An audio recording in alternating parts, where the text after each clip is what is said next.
dengan mengharap ridho Allah Subhanahu wa taala, senantiasa petunjuk dan pertolongannya, dengan resmi dengan mengucapkan Ya, bismillahirrahmanirrahim. Ya. bismillahirrahmanirrahim. Penerimaan peserta didik baru SMP Unisma Makassar tahun ajaran 2022-2023 dengan ini kami nyatakan dibuka dengan resmi.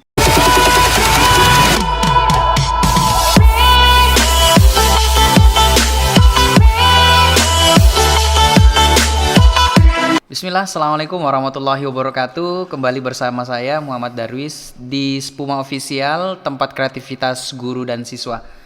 Pada kesempatan kali ini saya tidak sendiri, saya bersama Pak Samsul Hidayat. Beliau adalah Ketua PPDB terpilih untuk PPDB 2022-2023. Kita sapa dulu, bagaimana kabarnya Pak Samsul Hidayat? Alhamdulillah baik Pak. Ya, ini kapan terpilihnya ini sebagai Ketua PPDB? Ya, jadi Ketua PPDB di SMP Unismu ini kan berdasarkan hasil musyawarah dari pimpinan sekolah. Oke. Dan terakhir kemarin itu di akhir November saya diberikan informasi untuk kemudian bersiap sebagai Ketua PPDB yang bertanggung jawab untuk melakukan rekrutmen atau penerimaan siswa baru untuk tahun pelajaran 2022-2023. Ya. 2023. Oke, ini kan sudah masuk tepat hari ini tanggal 1 Januari ya 2022. Ya, kita tinggalkan tahun yang lalu, kita ke tahun 2022. Nah, sekarang berkaitan dengan penerimaan peserta didik baru di PPDB 2022-2023, kita buka dulu secara resmi nih Pak Samsul Hidayat selaku ketua. Masya Allah, baik. Saya buka ya dengan baik untuk pada kesempatan yang berbahagia ini di SMP Unisma Makassar, dengan mengharap ridho Allah Subhanahu wa taala, senantiasa petunjuk dan pertolongannya, dengan resmi dengan mengucapkan bismillahirrahmanirrahim. Ya, bismillahirrahmanirrahim. Penerimaan peserta didik baru SMP Unisma Makassar tahun ajaran 2022-2023 dengan ini kami nyatakan dibuka dengan resmi. Ya, alhamdulillah sudah dibuka dengan resmi. Tentu kita berharap banyak terkait PPDB kedepannya untuk SMP Unisma Makassar. Ya. Sebelumnya saya mau tahu dulu nih Pak, terkait PPDB kedepannya nanti progresnya seperti apa? Baik, terima kasih Pak. Jadi PPDB ini di sekolah SMP Unisma Makassar itu sebenarnya tidak jauh beda dengan kepanitiaan yang lain. Namun untuk jangka kerja kami, jangka waktu kerja ini agak panjang, yakni sebelum memasuki tahun ajaran 2022-2023. Jadi sekira-kiranya ada sekitar 5-6 bulan ke depan proses PPDB ini bertanggung jawab untuk kemudian melakukan proses penerimaan peserta didik baru. Nah, setelah kami menerima amanah kemarin, yang kami pertama lakukan adalah bersama tim panitia adalah kemudian bagaimana membuat semacam kerangka kerja, semacam target yang kemudian harus kita capai. Maka kalau kita berkaca dengan jumlah siswa SMP Unisma Makassar yang akan tamat nanti, itu kan ada lebih dari 120 orang. Ya, 120 orang. Iya, 120 yang insya Allah, orang yang kelas 3 nanti ini yang akan tamat dan yang keluar dari sekolah kita. Maka kalau kita mau jadikan itu sebagai parameter, maka yang kira-kira kita harapkan untuk kita rekrut atau masukkan kembali di SMP Unisma Makassar adalah tidak jauh dari angka itu. Kalau bisa lebih dari itu. Bahkan kalau kepala sekolah sendiri sih kemarin memberikan target sampai 150 orang. 150 kepada orang. PPDB untuk mencari calon siswa baru. Makanya hal inilah yang kemudian kami kami buat semacam gambaran kerja ke depan, bagaimana kira-kira upaya ikhtiar yang kemudian dilakukan oleh panitia PPDB tahun ini agar target itu bisa terwujud. Maka pertama dapat kami informasikan bahwa pendaftaran tahun ini kami bagi ke dalam 3 gelombang. Oh, 3 gelombang. Ya, ada 3 gelombang. Yang pertama di gelombang 1 di sekira bulan Januari sampai Februari. Berarti mulai hari ini ya? Mulai hari ini kita sudah mulai buka pendaftaran. Sudah buka. Ya. Kemudian dari tanggal berapa sampai bulan? Untuk gelombang pertama di Januari kita buka di hari pertama kerja yang di tanggal 3 Januari hari ini sampai akhir Februari. Walaupun sebenarnya sebelum hari ini itu sudah ada sekitar 20 orang yang sudah menghubungi panitia. Subhanallah. Sudah ada 20 orang yang menghubungi panitia yang insya Allah sudah siap untuk bergabung ke SMP Unismu Makassar. Yang kami lakukan kemarin masih sebatas membagi flyers coming soon, persiapkan diri Anda untuk bergabung ke SMP Unismu. Dan alhamdulillah itu sudah sangat efektif untuk menjaring calon siswa kita yang kira-kira memang ini padahal belum turun di jalan, kemudian belum datang ke sekolah. Ini kita masih apa namanya dari status sosmed dan seterusnya. Alhamdulillah sudah. Artinya itu sangat berpengaruh ya untuk apa namanya memberikan informasi pada calon peserta. Itu tadi kan kita kembali pendaftaran untuk tahap 1 dari Januari sampai Februari. Kemudian yang kedua dan ketiga? Ya, yang kedua Maret April dan gelombang ketiga di Mei dan Juni. Ya, terkait pendaftaran siswa baru ini, apa bedanya gelombang 1, 2 dan 3 ini sepertinya? Jadi memang kita bagi per gelombang untuk kira-kira mengkualifikasikan calon peserta didik kita, siapa yang kira-kira betul-betul minat bergabung dengan SMP Unismu di awal. Jadi kalau kita bilang apa perbedaannya, yang paling menonjol itu di biaya pendidikannya. Oh, di pendidikannya. Kalau normal sebenarnya normal biaya pendidikan di sekolah kita ini berdasarkan hasil kalkulasi panitia. Hasil kalkulasi panitia dengan semua bentuk fasilitas yang didapatkan oleh calon siswa, mulai dari buku, seragam, kemudian SPP untuk bulan pertama, kemudian biaya pembangunan, infak dan seterusnya, itu sekitar 11 jutaan ya. Saya nanti di brosur bisa kita lihat nanti kita lihat di brosurnya nanti ya. Tapi bagi yang mendaftar di gelombang pertama, di gelombang pertama itu kita semacam ada potongan 2 juta. Subhanallah. Jadi gelombang pertama istimewanya ada potongan. Enggak sedikit itu kalau 2 juta. 2 juta potongan. Jadi yang dibayar oleh calon peserta didiknya sekitar 9 juta. Untuk 9 juta. Itu sudah all in, sudah include semua. Itu sudah masuk semua itu sudah masuk. Mulai dari buku, semua jenis buku ya, buku umum, buku agama, buku-buku BTQ-nya, infaknya juga, seragam, semua seragam yang kita gunakan di sekolah ini. Subhanallah. Itu nanti dilihat di brosur saja ya. Insya Allah nanti oleh panitia akan berikan brosurnya. Tentu beda dengan gelombang kedua, kemudian yang ketiga. Terkait dengan PPDB. Kemudian terkait SMP Unismu Makassar ini, tentu yang belum mengenal SMP Unismu mau bertanya ini, apa kelebihannya SMP Unismu dengan sekolah-sekolah yang lain? Kan di sekitar kita ini ada sekolah negeri, kemudian ada sekolah swasta, sekolah SDI Islam terpadu. Kalau SMP Unismu apa kelebihannya ini? Ya, alhamdulillah kalau di SMP Unismu yang kemudian dapat kita tawarkan sebenarnya pertama dari segi kurikulum, kan kita sekolah menengah di bawah naungan Dignas. Cuman dalam proses pembelajaran kita melakukan penyesuaian dengan kurikulum madrasah. Jadi pertama di pelajaran agama ada plusnya. Pembelajaran agama ada plusnya.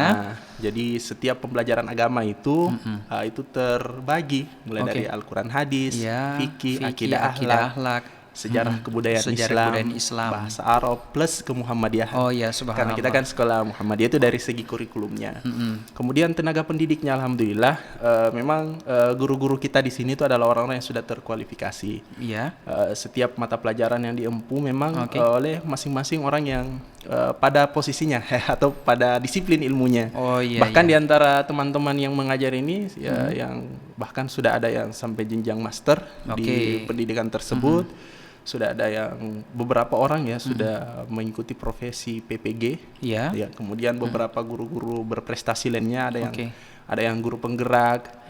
Ada yang kemudian aktif di forum-forum komunikasi guru baik di skala Kota Makassar, provinsi maupun skala nasional. Di kesehariannya juga begitu, pembinaan kesehariannya. Jadi karakter kemuhammadiyahan memang kita kuatkan di sini. Karena berdasarkan visi sekolah kita kan punya visi mantap keimanan, unggul intelektual, anggun dalam berakhlak dan sigap berkarya. Ya, subhanallah. Ya. Itu yang jadi ciri khas visi Ya. dari SMP Unismu. Itu visinya. Dan visi ini tentu tidak hanya sebatas rangkaian kata, tapi betul-betul oleh sekolah itu dimanifestasikan dalam, bukan hanya dari kurikulum tapi aktivitas keseharian. Mereka misalnya kita di sekolah ini kan kita datang ke sekolah paling lambat jam 6.45. Itu sudah ada apel. Apel pagi ya, setiap hari ya. Lain kalau Seninnya kan tetap ada upacara bendera. Berarti ini sudah terkait rutinitas pembelajaran. Rutinitas. Ini termasuk bagian daripada proses pembelajaran. Jam berapa tadi masuk pagi masuk sekolahnya? Masuk sekolahnya paling lambat jam 7 sudah ada di sini karena kita sudah harus apel. Dan setelah itu ada pendampingan baca tulis Al-Quran. Baca tulis Al-Quran sebelum pembelajaran. Sebelum pembelajaran. Sekira 45 sampai 60 menit atau 1 jam itu. Karena kan memang itu rutin tiap pagi. Rutin tiap pagi. Rutin dan tiap pagi. Gurunya khusus. Ya, subhanallah. Pembinanya khusus. Bukan guru mata pelajaran yang masuk di situ. Bukan. Karena kan di sekolah kita ini ada bagian yang namanya Ismubah, Al-Islam, Kemuhammadiyahan dan Bahasa Arab. Ya, salah satu yang kemudian menjadi program Ismubah ini adalah bagaimana siswa kita di SMP Unismu ini itu sudah tidak ada lagi yang buta membaca Al-Quran. Terkait bacaan Al-Qurannya paling minimal. Iya. Dan metodenya juga memang menggunakan metode yang sudah tersertifikasi ya. Kalau kami gunakan untuk BTQ-nya itu namanya metode tilawati. Metode tilawati. Tilawati. Jadi bukan hanya mereka bisa menghafal, tapi mereka betul-betul membaca Al-Quran ini sesuai dengan hukum bacaannya, mengenal hurufnya, sifat hurufnya, membacanya juga insya Allah. Iya. Subhanallah. Setiap pagi kita mengkaji Al-Quran. Karena kita punya target memang yang menjadi target ya. Kalau sekolah reguler ini minimal mereka kuasai 3 juz dalam bentuk menghafal Al-Quran sampai mereka tamat. 3 juz paling itu minimal regular. Itu untuk reguler belum. Karena kan kita punya sekolah program tahfiz juga. Ada program tahfiz khusus. Coba gambaran program tahfiz itu seperti apa, Pak?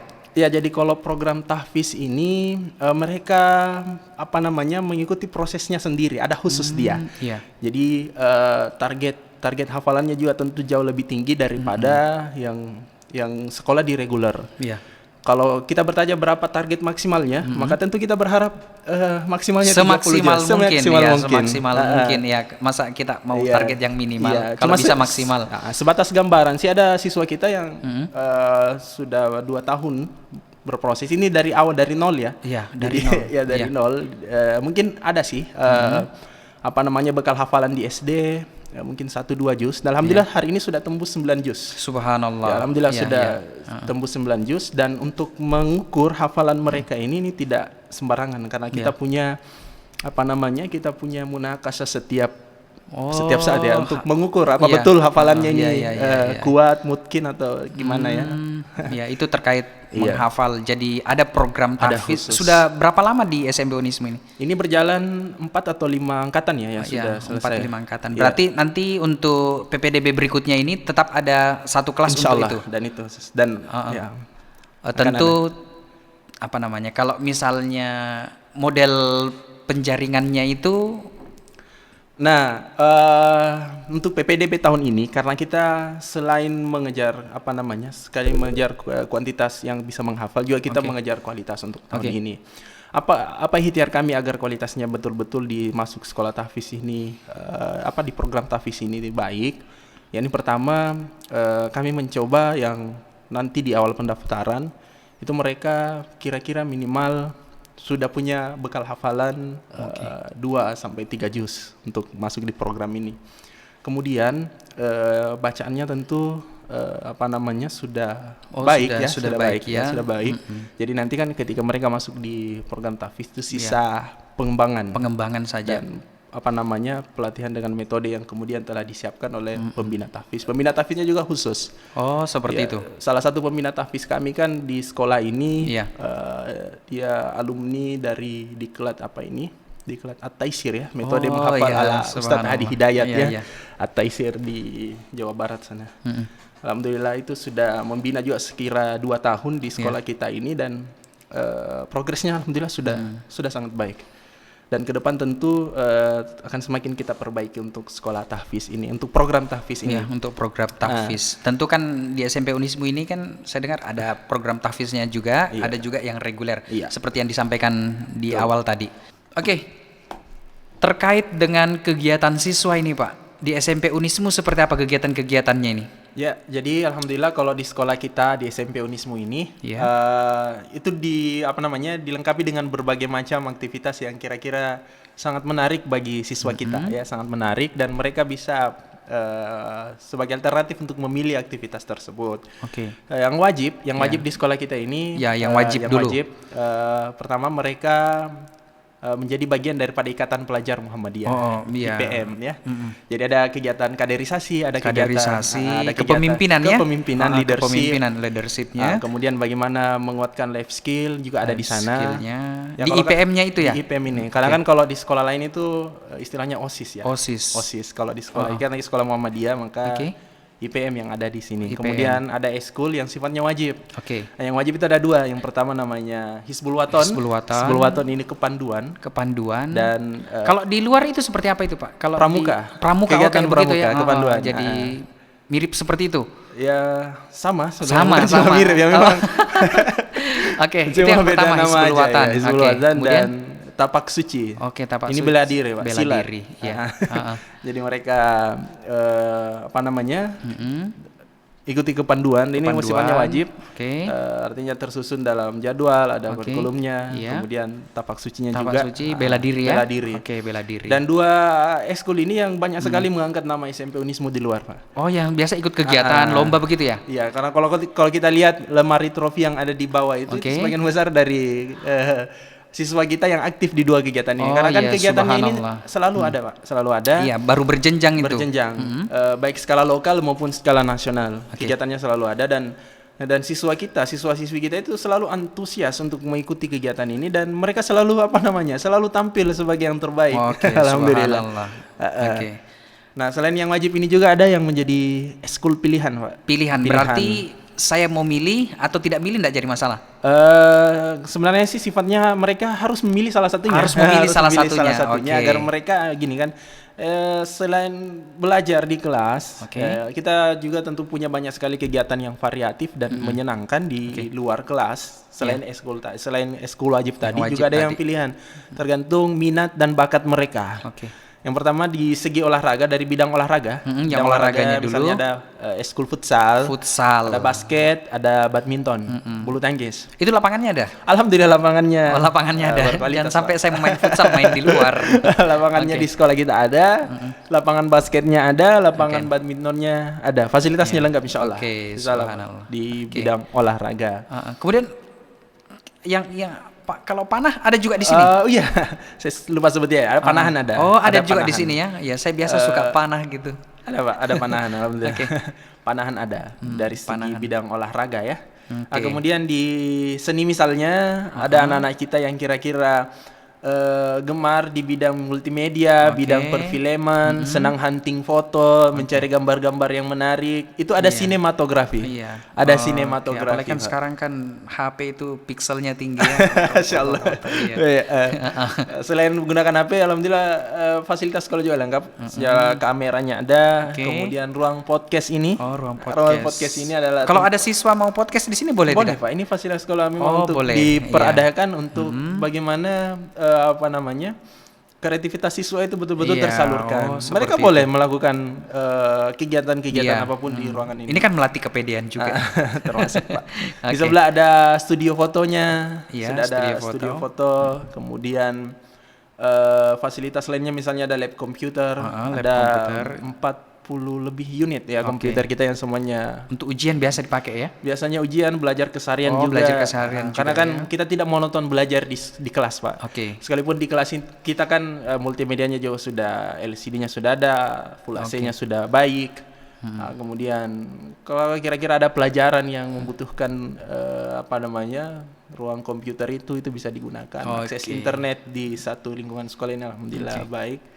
Sudah sangat menunjang, Pak ya, untuk di segi multimedianya, untuk segi teknologinya. Nah, kemudian eskul lainnya misalnya di bidang pelajaran ya. Untuk pelajaran. Di Tadi bidang pelajaran. Seninya sudah, seni. olahraganya oh ya, juga seninya sudah. juga ada ini, seni musik juga ada. Seni ruang musik ada. Oh, ruang musik. Ruang musik ada. Ya. Nah, kemudian dari segi pelajaran misalnya ada ekskul apa ini ya, English Club ya. English Club ada. Yang suka bahasa Inggris suka ini. bahasa Inggris. Oke. Ya, suka bahasa Inggris. Kemudian ada yang suka bahasa Arab juga ada Arabic Clubnya juga ada. Arabic Club juga ada. Bahasa Indonesia juga ada di Selis dia, seni kepenulisan. Iya. Saya kira belajar bahasa Indonesia. Seni kepenulisan, dia seni lebih kepenulisan. ke sastranya, Pak. Sastranya. Dia lebih ke sastranya, cerpen, novel dan seterusnya, puisi. Bahkan beberapa tahun, 2 tahun yang lalu ya, sebelum pandemi terjadi itu kan anak-anak kita bahkan sudah membuat kompilasi hasil karya sastra mereka dalam bentuk buku. Alhamdulillah semuanya baik sekali hasil karya mereka ya.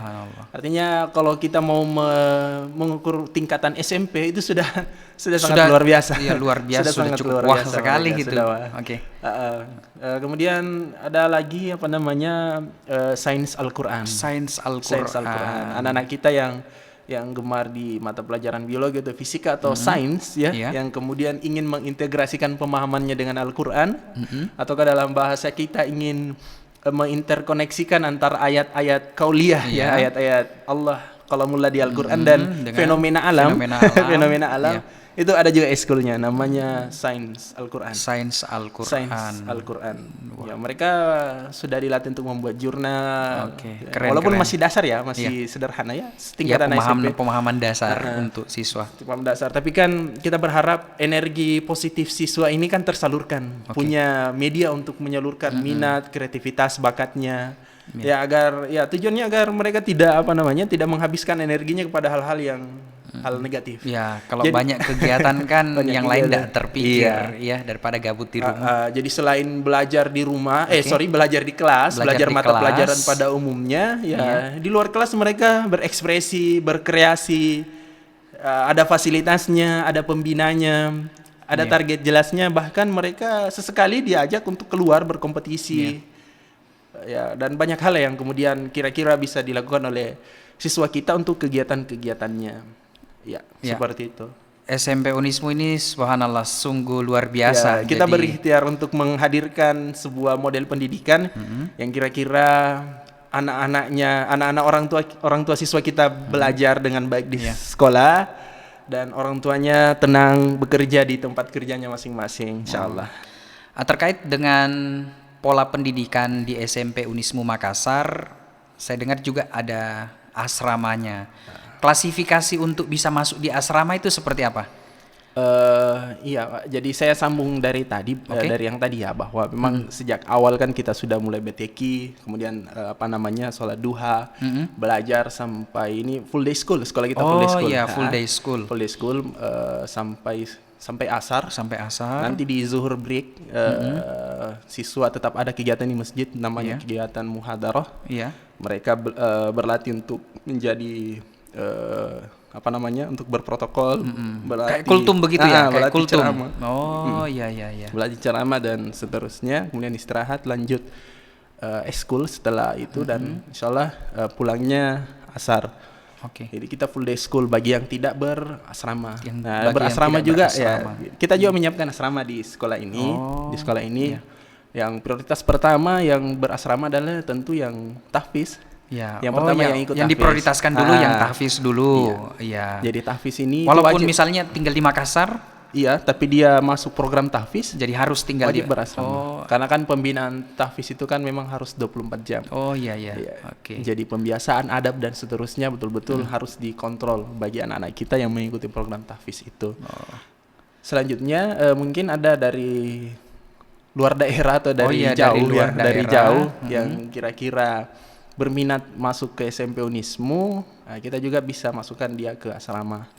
Kalau sampai sejauh ini sih siswa-siswi kita yang dari luar ada dari Kupang, ada dari Kalimantan, dari mana lagi nih bahkan. Kalau dari Papua ada tidak? Dari Papua 2 angkatan lalu ada. Oh ada dari Papua ya. Ya subhanallah. Ya berarti kita tinggal cari yang dari Aceh ini sepertinya. Supaya dari Sabang sampai Merauke ini. Iya. Maluku ada, dari Maluku. Selebihnya adalah daerah-daerah di Sulawesi Selatan. Di Sulawesi dari Parepare, Mamuju. Iya. Jadi itu prioritas kedua untuk tinggal di asrama ya. Kalau masih ada kamar yang kosong, ya tentu berarti anak-anak yang di sekitar yang Makassar, di sekitar Makassar. yang kira-kira ingin mendapatkan pembinaan plus pembinaan keseharian dan seterusnya, life skill, itu bisa masuk berasrama. Oh, baru bisa Iya, di asrama. Artinya itu prioritas ketiga sebelum yang pertama-pertama tadi ya. Ya subhanallah, ini kompleks sekali di SMP Unismu Makassar terkait pembelajarannya, guru-gurunya. Kemudian tadi juga ada asramanya ya. Sempat ada yang mau ditambahkan terkait persiapan PPDB ke depannya seperti apa nih? Iya, untuk PPDB ini untuk khusus gelombang 1, karena kan tadi kita menyinggung soal tahfiz, soal yang apa namanya siap berasrama dan seterusnya, maka ada sesuatu yang kemudian panitia berikan di pendaftaran gelombang pertama yang khusus tahfiz. Dan yang berprestasi itu ada semacam privilege ya, ada apa namanya? Ya subhanallah, untuk yang tahfiz dengan apa tadi satu? Yang siswa yang punya prestasi akademik, punya prestasi akademik, kemudian dengan yang tahfiz tadi tahfiz. Kalau mereka mendaftar di gelombang 1 ini, insya Allah akan ada apa namanya ya, akan ada semacam keistimewaan keistimewaan yang akan panitia berikan kepada anak-anak kita. Karena kan di sekolah SMP Unismu ini kan adalah lembaga pendidikan yang selalu mencoba untuk mencari berkah, mencari berkah dalam pendidikan. Dan anak-anak kita yang menghafal Al-Quran ini adalah tentu adalah orang-orang yang kira-kira bisa mendatangkan berkah untuk kita semua sebagai penjaga kalamullah. Seperti itu. Karena cocok seperti itu ya. Yang reguler juga kan menghafal juga ya. Menghafal juga. Subhanallah, kalau 3 juz itu bukan sedikit itu kalau reguler.